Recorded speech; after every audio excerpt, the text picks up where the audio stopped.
everyone, welcome back again. This week we are going to cover specifically the part of quotations and paraphrasing. I know we've been studying a bit about that, and I know that there are several questions about the procedures. Do keep in mind that we are not going to solve all the questions in one synchronous session of 1 hour, 2 hours that we've got. So what I've decided is that I could just record a clip for you to have it there, probably rewind, study it again, and then in the synchronous session is essential that you all bring the questions so that I could answer and provide further information that could be solved throughout the weeks that we've got left of this semester. Today, we are going to continue working on acknowledging sources from the perspective of probably reviewing a bit about how do we paraphrase, but we are especially going to work on quotations and some little details about quotations, which is a very easy thing to do. So let's walk together and understand how do we do quotations, but first, how do we paraphrase, or which are the structures and norms that we have learned from APA. Here we go.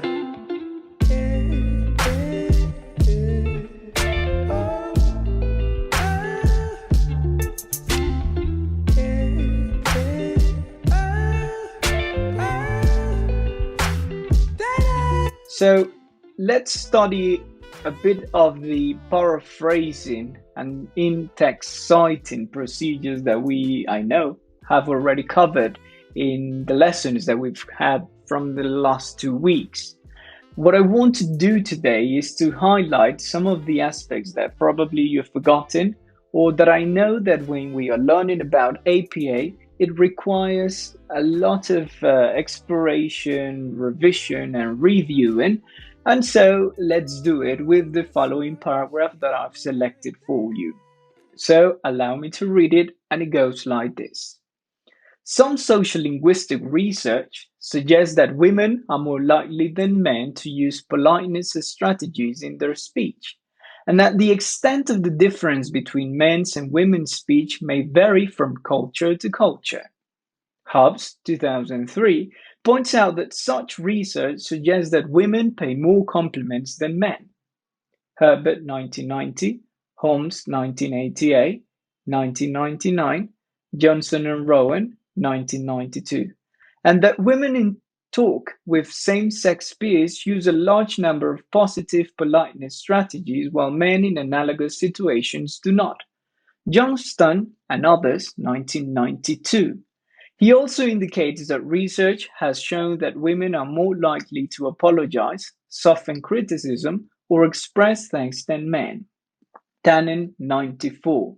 Similar findings have been observed in other cultures, for example, Brown, 98, studying Celal, Mayan, speakers in Chiapas, Mexico, where it was found that there was a greater use of both positive and negative politeness by women than men.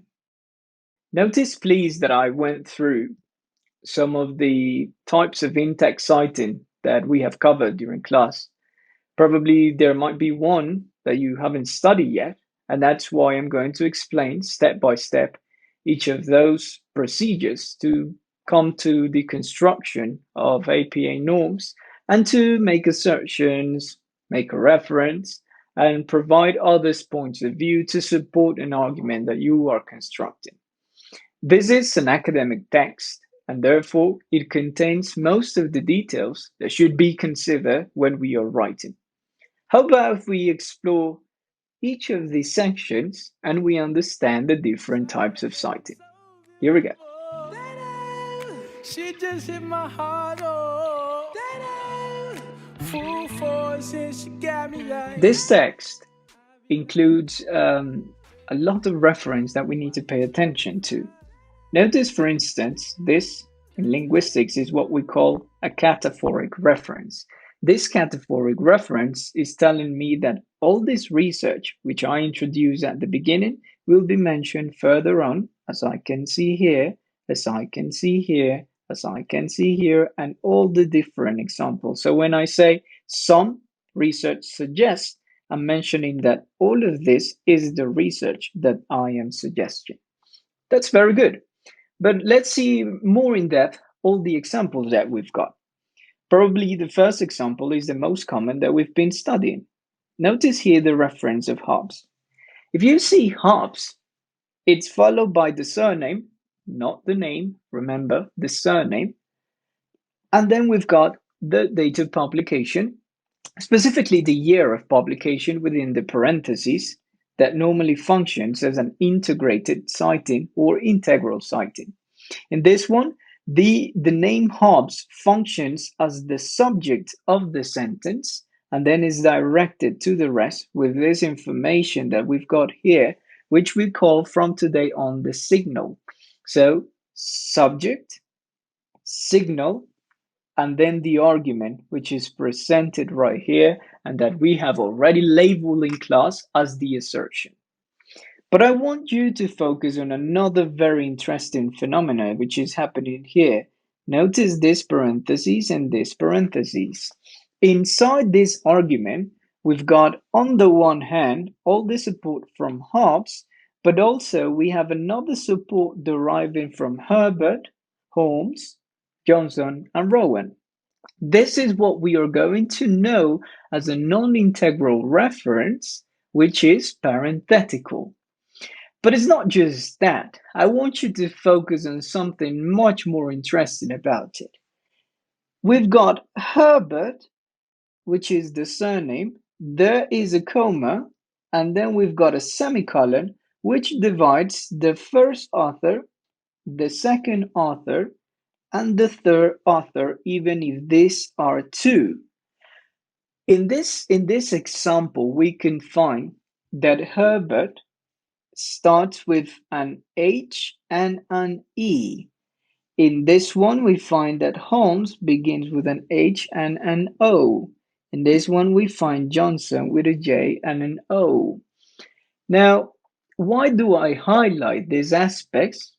Specifically, because this type of citing is organized alphabetically.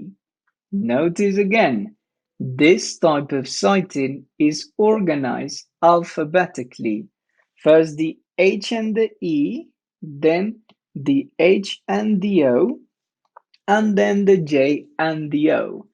Now, this only happens when I have a non-integral reference that is parenthetical, remember, because of the parentheses, and it's inside the text, which is known as in-text citing. So it's only in this case where I have different types of authors, like I've mentioned one, like I've mentioned two, like I've mentioned three types of authors, and all of these authors are organized alphabetically to mention that this assertion has been identified, has been picked up from all the different studies, not only from Hobbes, but also from Herbert, from Holmes, from Johnson and Rowe in 1992.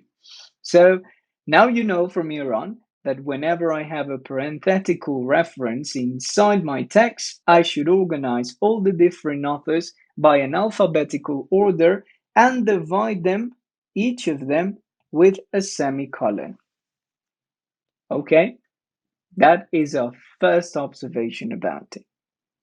Now let's move to a second aspect. We already studied this. Here is the reference, which is also non-integral, which is also a parenthetical reference of Johnstone, only the surname, and then we have the Latinism and others, or et ali. And in this one, we've got, as you know, there is a comma, there is a period, and then the date of publication, nothing to do. But if I have other authors, I would have written Johnston and others, 92, semicolon, and then organize all different authors according to an alphabetical reference. And so we have it again. Here is tannin, which is the same, there's a comma, and then we have a parenthetical reference right here. However, notice that right here we have come across another integral reference. This time is non-parenthetical because the name Brown is not inside parentheses, only the date of publication, which makes it non-parenthetical. So we know that all the information that derives from there, like this, and this, and all this information, it's part of an assertion that could be found in the study of Brown 1998. I know that this information is probably what we have covered in the synchronous session. I just wanted to do a review with you so that you try to understand again or probably assimilate what we've been recalling through the sessions that we have had. Probably some of you have rewind several times to understand the information. Remember that if there is any question, we have a synchronous sessions that is upcoming and we could solve some of those doubts. Or probably some of you have forwarded this part of the video because you already know this much. So here is my invitation. We have a task derived from this review, and the task is called referencing reviews. You may scan through your phone. If you downloaded the app or the phone's got the capacity, you just scan and it will drop you to the site. In the site, you will find a form which has part of a text, and this has some gaps. You're going to fill the gaps by completing the information with all of these probably assumptions that you've built, and how have you assimilated the notions that I provided to you in the previous sessions and in this part? If not, you can find the link just below there, sites.google.com/utp.edu.co/apa/in-text-review. This is the site that we've been using for some weeks, but now I opened a new tab with this exercise for you to practice a bit more. Keep in mind, it's just one try. The submission cannot be resubmitted, and it would give you, with an automatized form, the answers if you got it wrong or right or whatever you've got in mind. So I think we've covered for this section the part of the reviewing, and we should begin with the part of studying direct quotations. Here we go.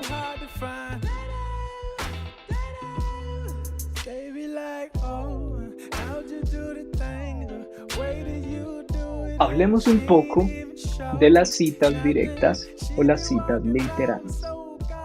Las citas directas se utilizan con mucha frecuencia en los procedimientos de escritura académica y a veces pensaría que no es el modo más apropiado el que normalmente se escoge para utilizar las citas directas. Y probablemente esto sucede porque hay desconocimiento de la función o probablemente desconocimiento de cuáles son las implicaciones de construir un texto basado en citas directas. Miremos desde el texto que ya les compartí a ustedes de Acknowledging Sources, algunas razones de por qué hacer citas literales o citas directas. La primera nos dice que uno debería utilizar las citas directas si ustedes necesitan tener a una autoridad en el campo que dé un poco de apoyo, de soporte a la información que ustedes tratan de argumentar. Uno normalmente cita a aquellos autores reconocidos en el campo que pueden dar una noción mucho más certera de esa afirmación que estoy construyendo, de esa idea o argumento que plasmo en mi texto. Segundo, uno presenta la cita literal para poder criticarla. Es decir, cuando yo presento citas literales en mi texto, las copio tal cual están para poder decir algo sobre ellas. Esto es muy común en los artículos de revisión, donde normalmente aparecen citas de autores que uno utiliza con el fin de criticar, apoyar o no asentar un posicionamiento de alguien. Un tercer elemento sería para dar cuenta de que algunos elementos lingüísticos se van moviendo en el tiempo.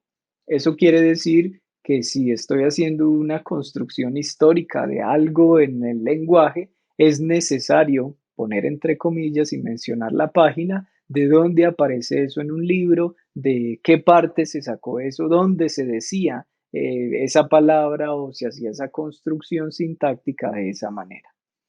Y un cuarto elemento viene enfocado hacia aquellas secciones que en el momento de ser resumidas, si esas secciones pierden el sentido, entonces toca copiarlas y pegarlas y hacer una cita directa, una cita literal. Puede suceder que en algunos de los textos que ustedes tengan, esa información no pueda transformarse porque tiene mucha terminología propia o tiene una concepción que al hacer algún cambio mínimo va a perder su sentido. Y por eso se vuelve fundamental que ustedes puedan hacer un ejercicio de hacer una cita literal que resalte la información precisa como ustedes esperan para soportar, apoyar o dar un poco de nociones que expandan el argumento que ustedes quieren presentar allí. Cuando hablamos de las citas directas, es necesario que siempre contemplemos que estas citas deben de tener una nomenclatura que puede estar estructurada a partir de las comillas francesas o lo que llaman también como las comillas angulares. Esas comillas francesas o comillas angulares son las que se utilizan cuando estoy escribiendo en español o cuando estoy escribiendo en francés.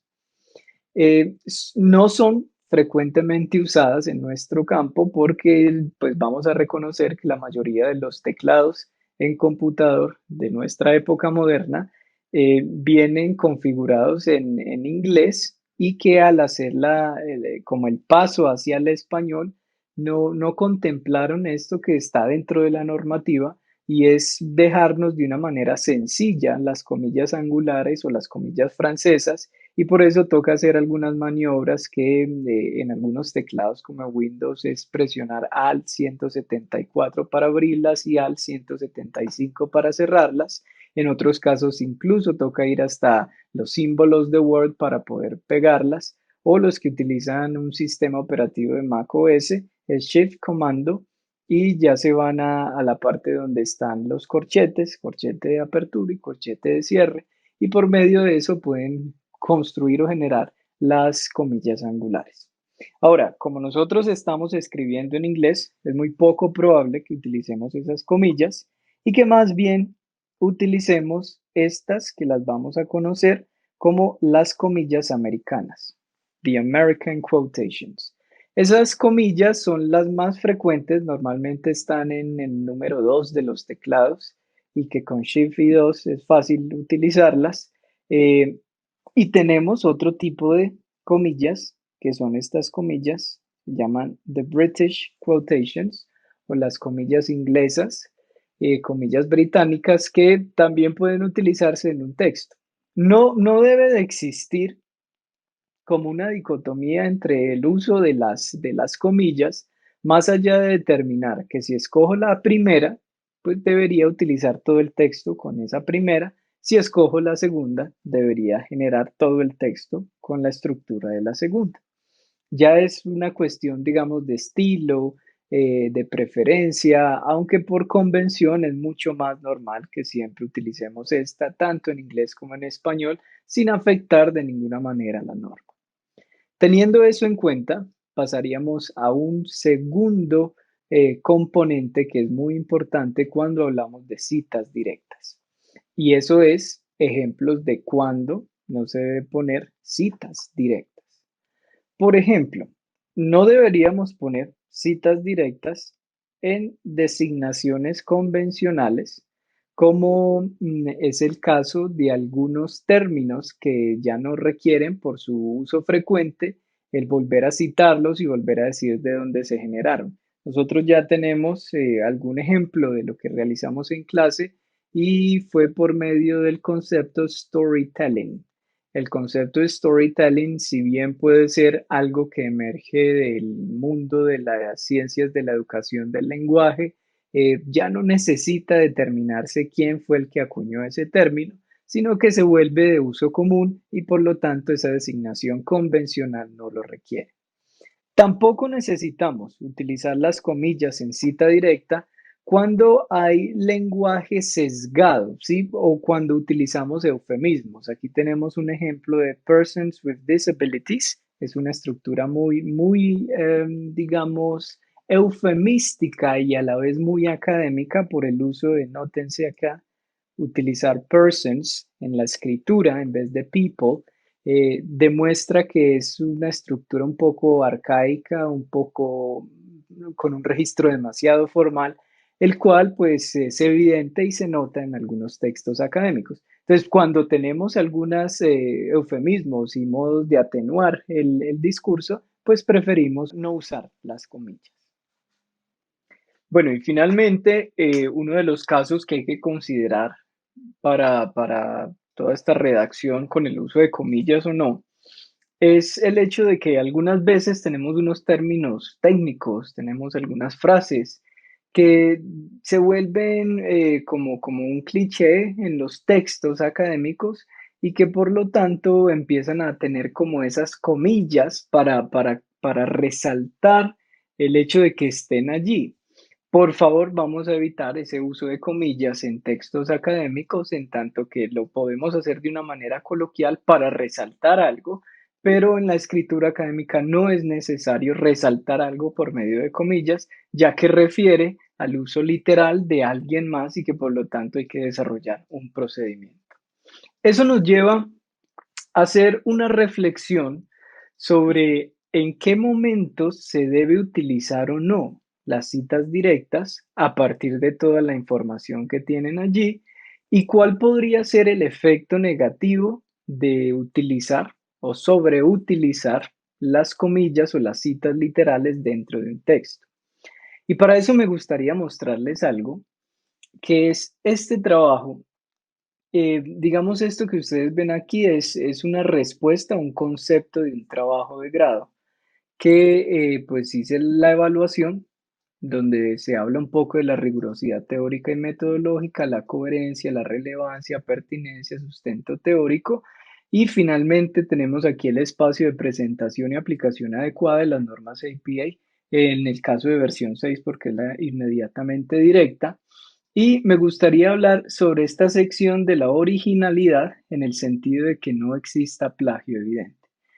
Y para esa sección digo, una vez ingresado el texto en el detector copyleaks, se encontró una relación de 16.8% con una tesis de maestría del repositorio de la Universidad Javeriana de Colombia. Este porcentaje no es significativo en tanto que el objeto de estudio es similar y el marco teórico de los dos trabajos comparten conceptos similares. ¿Qué fue lo que evidencié acá?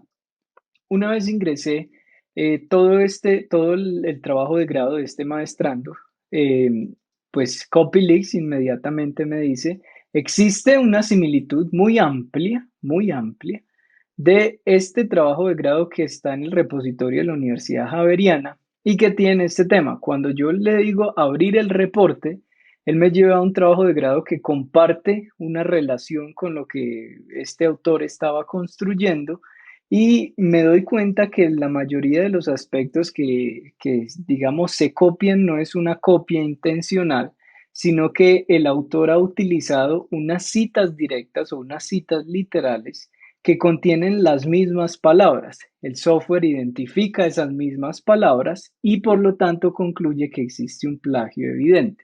Al hacer la revisión, pues me doy cuenta que no es un plagio evidente porque se hace la referencia de los autores, sino que son muchas copias, muchas citas literales, muchas citas tal cual directas. Eso hace que el texto pierda un poco de originalidad y hace que los detectores de copia y de plagio, como este software que ustedes ven aquí, pues generan esa noción en los trabajos y más este trabajo de grado que necesita tener un grado de originalidad y es muy importante.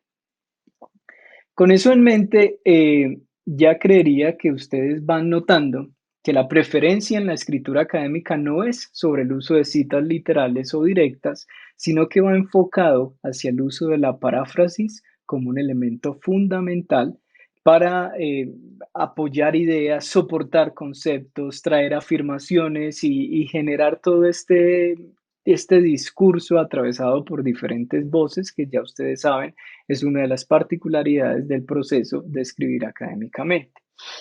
Ya hemos hecho una revisión del cómo, por qué, Creo que nuestro paso siguiente es ya mirar desde el contexto cómo se compone una cita directa.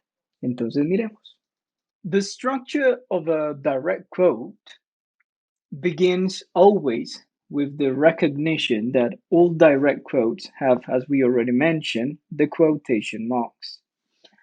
In this case, you can see display on your screen the example of a direct quote, which I know you have already been familiar with. Now, this one comes from the work of Ross 1993, which is the work that we've been studying, like the novel we study of Love and Toil, which was the beginning of the exercise of understanding what was like to be a mother in those decades. So we've got Ross 1993, and it says in her study of poor and working class mothers in London from 1870 to 1918, makes it clear that economic status to a large extent determine the meaning of motherhood. Among this population, notice there is a comma right here, and then we've got the words exactly as they are. To mother was to work for and organize household subsistence. And we've got the page number, which refers that in the work of Ross 1993, we can find in page 9 exactly these two lines of information that we see there.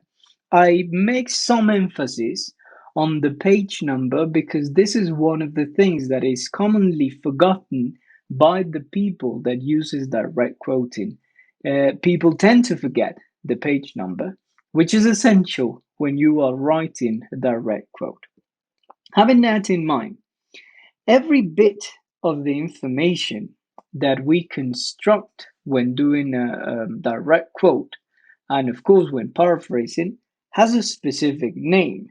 In this case, if you see the construction, Rose 1993, in her study of poor and working class mothers in London, makes it clear that this combination of words that begins with the verb makes and follows clear that is what we will know as the signal of a paraphrase or probably a quoted section. So whenever I talk about a signal, I'm talking about the verb or the combination of verbs that introduces the assertion. That will be known from here on as the signal. And then all of this information that follows it is the assertion. The assertion is the piece of data that I use to support my argument. And then the information that follows, among this population, we have something that we're going to refer here as the connection. In this connection, we find a combination of words, and the connection is the exercise of providing a transition using these words to the direct quotation. And once again, we use the page number as an essential element when we are constructing these direct quote references. I know that in the page number 9, of the work of Ross 1993, I can find this information that it's right here exactly as it's in the original.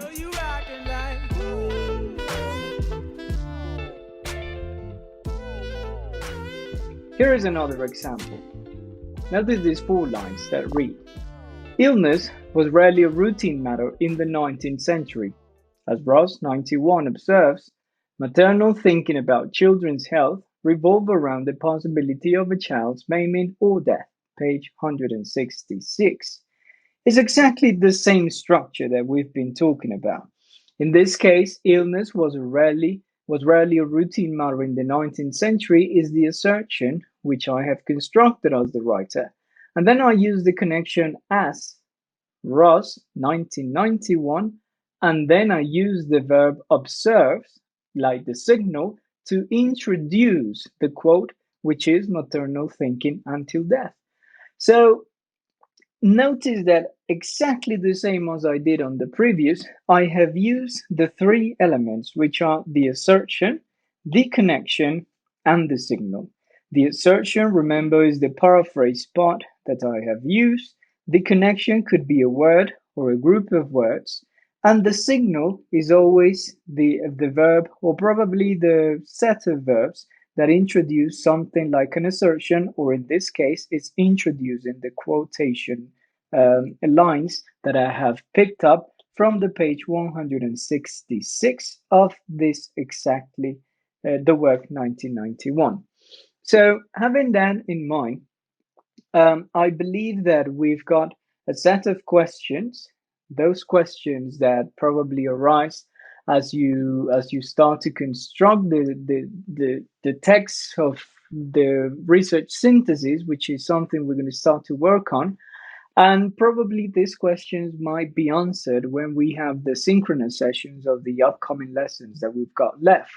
Now, in the following class, we are going to practice, of course, with a set of exercises which have destined to include some of the elements of using direct quotation and using some of paraphrasing, which I will rather explain on the upcoming lesson. However, I will upload it in the Learning Pack number 6, so you have a notion of what is the task that we are going to develop, which is merely transforming or combining paraphrasing and quotations inside a text.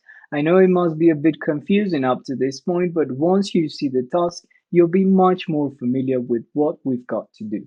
So, with this in mind, I believe that we have covered all of the information that I wanted to project to you through this video. And then I hope that most of the information was clear. I know that there might be some gaps that you probably are not sure about how it's going to be developed, but there's always a moment and channels of communication for us to stick together. So, with that being said, I wish you a wonderful week and we'll be connecting once again. Bye.